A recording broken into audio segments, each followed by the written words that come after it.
Terrence Williams and Courtney Glider. Guys, how are we feeling? All right, we're doing okay today. Well, it was a tough weekend for the Cowboys fans. We came away with a win, but we lost Dak Prescott. Guys, how much of an impact is it going to be to have lost Dak for the season? I'll go with you, Terrence, first. Yeah, the impact's going to be really big, David, I'm going to have to say. First off, Dak Prescott was our leading quarterback. He was the future of this team. So with losing him, it's going to hurt a lot. But I'm going to say that Andy Dalton hasn't been in the league for 9 years for nothing. He has experience, and he has the talent to do it. As you can see on that last drive with them, yes, he did fumble the ball, but is the future bright for the Dallas Cowboys? Yes, but not for this season, I would say. Yeah, I'm going to go ahead and agree with David. Everybody knows that Dak Prescott is the heartbeat of the Dallas Cowboys, and losing him is significant, and we can see that across the league, not only within the Cowboys, but everybody else that showed love to him. With that being said, Andy Dalton has had 4 playoff appearances, 3 Pro Bowl appearances. He's not horrible. He went for 9 for 11, 111 yards. Of course, he had the fumble, but he knows how to read. It's not going to be horrible. Season isn't over, Cowboys. No, I think there's good reason why the Cowboys went after him in the offseason to secure our backup position. But I want to go ahead and say this. Dak had 18, close to 2,000 yards on the season, 9 touchdowns, 4 interceptions. Regardless of what he's able to bring, I don't know if he's going to be able to do what Dak did, and that's going to hurt us, especially with the defense being such a huge issue. Terrence, what do you see the Cowboys doing to try to offset that Dak loss for them? They're going to try to offset it. They're going to have to depend on Zeke more. Yeah, we do have CeeDee Lamb and Amari Cooper and Michael Gallup, but we're going to have to depend on the run game because we don't want to put too much pressure on Andy Dalton because, let's be honest, he's a backup for a reason. So we're going to have to depend on Ezekiel Elliott and Tony Pollard a little bit more. They're going to be okay because we're in the NFC East. We're leading the NFC East 2 and 3 right now. So we'll be okay. It's just I don't think this will work out once it's time to hit the playoffs. No, I agree. Zeke is struggling a bit. He's only got 364 yards, 5 touchdowns, and 4.1 average per yard. But I want to go to Courtney. Seeing that the defense is going to have to kind of change, do you see the Dallas Cowboys kind of having to just, again, like Terrence said, focus on Zeke and try to give it to him? Or are they going to let Dalton have a chance to kind of lead his team? I think that they are going to have to find a balance. Zeke had 3 fumbles out of the last 5 games, and he lost the ball I don't know how many times. So I don't know if leaning on Zeke to carry this team is ideal for them right now, especially because other teams are expecting for them to do that. I think that they have to find a balance, keep Zeke in there, keep Tony Pollard in there, and utilize Andy Dalton. We've seen that he can make those passes in this last game. They're going to have to find the balance to make this work. Okay, I want to do a little bit something different. I want to do a little buy or sell with you guys. We're talking about Dak and his impact on the team. So now, will you guys buy or sell the Dallas Cowboys making the playoffs without Dak? Courtney. I'm going to say yes. I'm not crazy, but I'm going to say yes only because Terrence alluded to it earlier. It's the NFC East. We are unfortunately horrible, this conference is. So I think they're going to make it. I think they have a chance if they balance it, and they're going to have to minimize the mistakes and kind of almost be perfect on offensively because defensively they just don't have it down. Now, I want to stick Dak-centric and ask, buy or sell, Terrence, do you see Dak securing a long-term deal after this year? I'm going to have to say yes. He will secure that deal. It's going to take some time, first off. I don't want people to think that's going to happen right off the back in the offseason. Obviously, after he comes back from this injury, we're going to test that ankle out a lot more. So it's going to take some time with that. And eventually, once we feel like they're comfortable with his ankle injury and get him some scrimmage plays in the game and everything, we can seal a deal with him. But it's not going to happen if they don't trust that ankle. Okay, now I know we got the Cardinals up, and they are 3-2 with Kyler Murray and DeAndre Hopkins looking unstoppable right now. I want to go ahead and get a little quick outlook. What do you think is the outcome of the game come next Sunday, Courtney? I hate to say it, but I think they may lose. I think the key thing to pay attention to is the Cardinals have lost their linebacker, or he's very injured, and he leads the sacks in the NFL right now. So that's going to be a key to pay attention to right now, but I think they may lose this game. Quickly, Terrence, what do you see the Cowboys able to do? Are they able to get that victory, or are we looking at 2-4? Nope, the Cowboys are going to go 2-4 this week, I'm going to have to say, just because they are the 6th defense when it comes to sacks and 7th overall defense. And overall, that the left tackle and the right tackle for the Cowboys are out. So they're going to have to lose this game, I feel.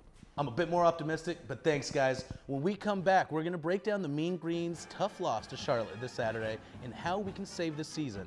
Stick around.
Welcome back to Sportszone. With me is Kevin Pacheco and Zachary Atwell. How's it going, guys? Pretty good. Pretty good. Well, the Mean Green failed to get their second win on Saturday in Austin Ani's first official start. Guys, what can this team do to improve? We obviously know Austin Ani has taken this starting position, and it doesn't look like he's going to give that back. What do we do with Austin Ani? Did he do enough? Obviously not for the victory, but going forward, did he show enough that he's our guy? I'll go with you, Zachary. I think Austin Ani definitely should be the starter. He looked really good in this game. I'm not going to jump on the Brandon hype train from last week saying that Austin Ani is going to be one of the best quarterbacks in UNT history, but I think he did really well in this game. When Darden goes for, 244 yards receiving, the quarterback's going to look really good, and he gave some good passes to Darden to set him up. Absolutely. Kevin, what do you think as far as the future going forward with Austin Ani? First of all, I just want to say they should stop going no huddle as much as they do, because whenever they do, it doesn't seem to work. They either get incomplete passes or a 1 yard gain, but whenever they do take their time, you see them throw the deep ball, and sometimes it looks really good. They should stick with him as their starting quarterback because he has big playability, and he just needs some time to settle in. And I noticed whenever he tends to get rushed, he likes to roll out of the pocket instead of trying to step up. He's a bigger quarterback, so just step up. You're older than these guys. You can push them around, and you got that arm to make the big play. To add on to that real quick, I think that it's going to take some time for him to become a quarterback again. He played baseball for 9 years, so I think give him some time, and he's going to be really good here. Yeah, and you touched on it a little bit, Zach, about Darden. He had 242 yards. I honestly think this will be the first UNT player since 2014 to get drafted. Not only is he a team leader in these positions at these categories, but he leads the nation in receptions, yards, and touchdowns as a receiver. So that is pretty amazing, regardless of the record of the team. But the defense is obviously something that has been a liability this entire year. Kevin, what do you think the team needs to do in order to kind of change the outlook for the remainder of the season? Yeah, as soon as KD Davis went down in the first quarter, you could tell the defense just didn't have anything going for them. I mean, everybody was missing tackles. Corners were getting beat all over the place. They had like 5 players that had over 50 yards. So their offense was just exploding everywhere. The defense, nothing. I mean, they had nothing going for them at all. They need to generate some pressure because they had 0 sacks, 0 interceptions. Or I think they had 1 sack, 0 interceptions, 0 forced fumbles. So they got to start making some plays. I definitely agree. It does not help that Caleb Howell, who was previously a fullback for the team, is actually their best linebacker right now, arguably their best linebacker. I want to go to you, Zach. What do you think they need to do in order to change? Is that something that's going to have to be a shape up in the coaching staff next year, or is it something on right now on the team we can do something to save this season? I mean, injuries are terrible. Like, we've had some injured players, and there's really not much you can do about that. I mean, our team had COVID. Our team has had some injuries. You know, it's going to take some time to get back from that. A coaching change could be good. I think they need to play hard, like not play harder, but they need to just settle in. I mean, there was one play when their quarterback for Charlotte got that touchdown that he received. He was wide open. Nobody was there to stop him. I think they just need to settle in and focus, and I think they'll be fine. Yeah, Kevin, he kind of touched on one of the plays that kind of shaped the outcome of the game. What do you think was one of the biggest plays of the game that you saw that kind of led to the loss for UNT? Honestly, I want to say the 3 or 2 missed field goals they had, that really just like put all the momentum out the window for UNT. If your defense can't make any plays, your offense is trying to move the ball, but once you're trying to get some points and you're missing field goals or hitting the upright, it's just they had nothing going for them at all. No, absolutely. Next, we have MTSU next week, and it's going to be a pretty crazy game. But real quick, what do you think is going to win? UNT or MTSU? Real fast. UNT. I don't trust UNT. That defense is too bad. Okay, guys. Next up, we've got Jocelyn and Brandon here to break down the NBA Finals and LeBron's 4th championship, and where the Lakers go, where the Lakers and Heat go from here. Stick around, guys.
Welcome back to Sportszone. I'm here with Jocelyn Lassiter and Brandon Brown.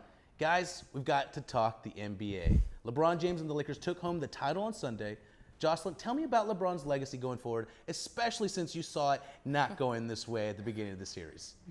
Well, I will say LeBron definitely has a legacy ahead of him as far as being a part of the Lakers organization. I mean, if he continues to have 80 on his side, I mean, what more could go wrong? I mean, they did an outstanding job. I hate to say it because I was going for Miami Heat, and to just come back for vengeance and come out strong. I mean, they came out Game 5. They was like, boom, we're going to win it because of what happened in Game 4 when Miami Heat won. And then they came back. It was like, you know what? We're not going to give this a 7-game series. We're going to make this a 6-game series.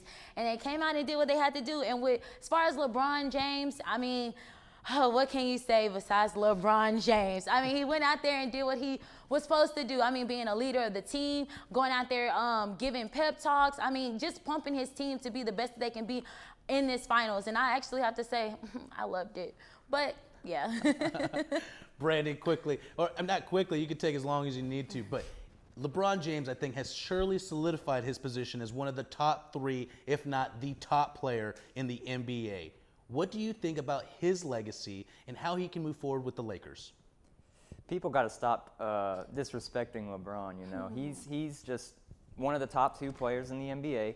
I don't know personally if I'm ready to put him above Jordan just yet. You know, I love Jordan, and Jordan was just something else. But with the Lakers, it's like he's cemented a place for him in the Lakers dynasty and legacy forever. I mean, he goes out and he wins with every team that he joins. So, you know, the Lakers were just no different. And he's always going to have a place in the Lakers' history and that historic franchise. Yeah, you're absolutely right. LeBron James has now won 4 rings with 3 different coaches, with 3 different teams as well. I mean, what he's able to do and what he's been able to do is historic. I want to touch a little bit on the fact that he won MVP. Is that surprising to you at all, Jocelyn? No, that's not surprising. This is his 4th MVP title. I mean, at the end of the day, we have to realize LeBron James is basically like the face now going into the new season. I mean, the team was right.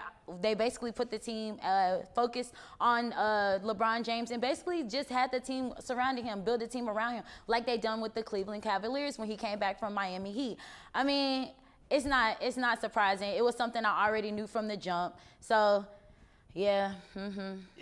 I want to give you a chance to go ahead and talk about them here in a second. But Miami did something that I think not many people saw them doing. I mean, they took it to Milwaukee, gave it to them in 5, and then they were able to give the Lakers a run, even going to 6. I think many people saw it in a gentleman's sweep. Butler was able to go out there, play 45 minutes after playing 47 minutes in Game 5. What do you say about Butler and Miami going forward, Jocelyn? I think Butler actually has a chance to come back. I mean, he was very upset about the way he played. He basically told them that me coming to this team, I will give y'all a championship, and he wasn't able to do that. I mean, it's kind of hard because he did go against LeBron James, but he went out there, he played, he became the leader of the team. Like, he's just like a LeBron James of the Lakers. He is that of Miami Heat. And I think there's going around about trading rumors with the Toronto Raptors, Kyle Lowry. Man, let's say they will come back to fight for the NBA championship. And I went for them because they were the underdogs. I mean, everybody goes for LeBron James, whatever team he's on. But see, I actually went for Miami Heat because I have faith. I have faith in my boy. So, yeah. I mean, it was misplaced faith, but you did. So I won't doubt you and get on you too bad for that. I do want to do a little quick buy or sell with you, Brandon. Do you buy that the Heat are going to be a contender for years to come? I do buy it, but I say next season they're going to have a hangover of sorts. I don't even know if they're going to make the playoffs. I mean, it wouldn't surprise me if they did make another deep playoff run, but I think while this next season they're going to have a little bit of a hangover, I think years after that they're going to be back, especially if they're able to retain their main core that they've got going now. Yeah, that I see Jocelyn wanted to say something, so I'm going to let her touch on it. But it's crazy to say you might not make it back to the playoffs, Jocelyn. That is definitely crazy. They're going to make it back to the playoffs. And don't get me wrong, I was not a Miami Heat fan, but I've seen the potential. And to give the Lakers and LeBron James a run like they did, I mean, I had them in Game 7, honestly. But let's really think about it. They had a lot of injured players. I mean, people that we did not see until like Game 5 and 6. And by this time, the Lakers are already dominated the series. So it's like if they come back strong and healthy, they can actually win a championship. And if it's against LeBron James, I'm definitely going for them again. So I don't know. With a defeat that close, and I mean not like close in the traditional sense, but like that close and that meaningful, I don't know if I see them not having a hangover, honestly. I mean, like I said, they might still make the playoffs, but I don't think they're going near as far next season, just because that's always going to be looming over their head that, you know, they were this close to it in a way. They were this close, and yet, I mean, they let it go, you know? You know, it did fuel LeBron to being that close in 2011 against the Mavs. That kind of pushed him further to get his first ring. So let's not doubt on them too much there. But I did want to say, buy or sell fast. Brandon, do you think that the Lakers will repeat next year with AD and LeBron? Buy. I think they're going to be one of the best teams for the next 2 or 3 years to come. Okay. Right, guys. Thank you guys so much. Sebastian and George are on their way back to talk MLB. And I know both of them have a lot to say after the break. What would happen if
Welcome back to Sportszone. I'm here with Anthony George and Sebastian Nava. Well, guys, the Braves and the Rays are up. The Stros and the Dodgers are down. Sebastian, I'm going to start with you. What's going right for the Rays so far? Well, I think the Rays, they've entered the series with a real high energy. You know, they just came off beating the Yankees, who was seen as one of the top, favorites to win the actual championship.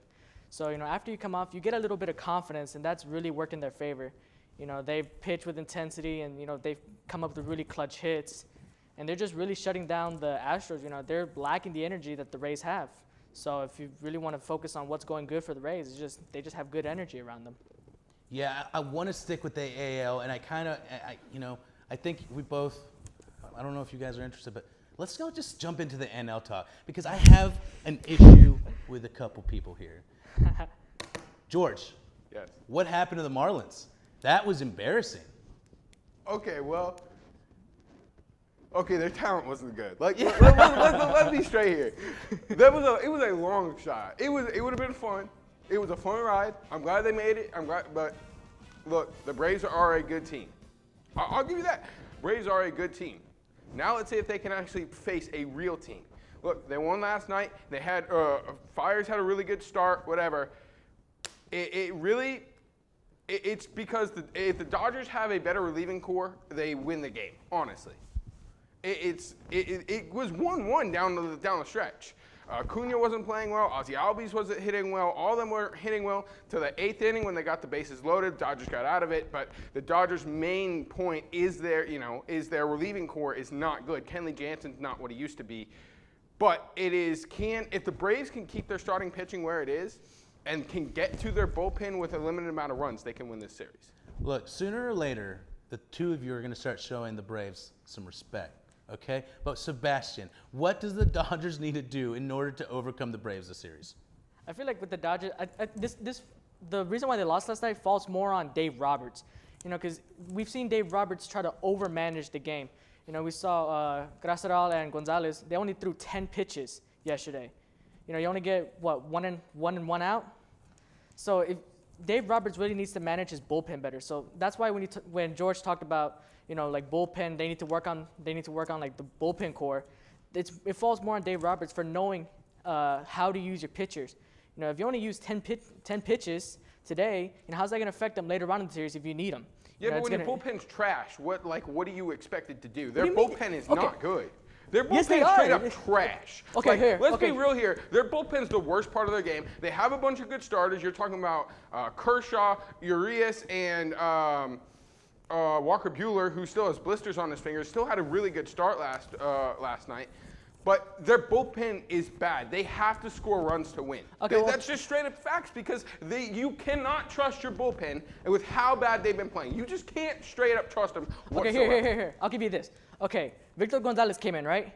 He only threw one out. 4 pitches, 4 strikes, got the strikeout. That was it, right? So that's one. Graterol came in for 1 inning, right? He threw 6 pitches and got 3 outs. That's another inning, right?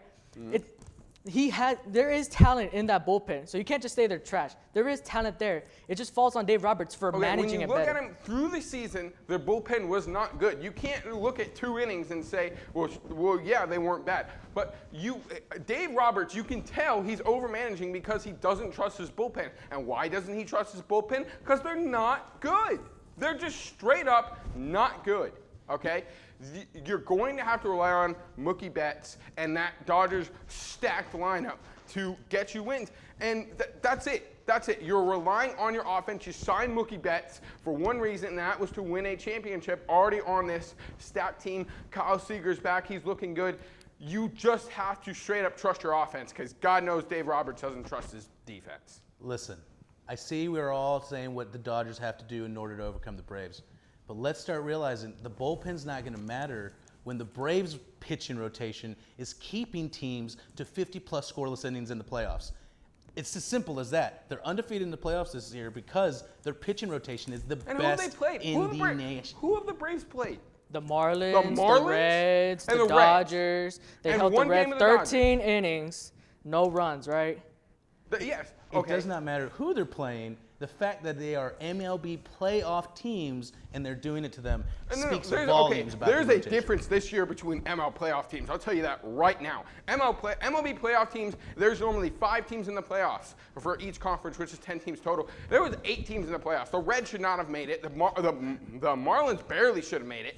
They are finally facing a real team. I am excited for the Braves. Freddie Freeman looks good. I want to see the Braves face a real lineup on a real championship contender. Freddie Freeman, I just want to say this before we get to what predictions are, is possibly the NL MVP. 100% agree. Next, I want to go ahead and ask you, Sebastian, who wins this series? I still have confidence in the Dodgers just because, it's a very key game, but this Dodgers offense isn't going to go quietly. So hopefully, they could just pick up some momentum and produce in the rest of the series. Okay, all right, guys. I'd hate to cut you off, but that's all the time we have. Thank you so much for joining us on Sportszone. Join us here again next Tuesday at 4 and for all things sports. Find us on Twitter and ntTV Sports. See you next time.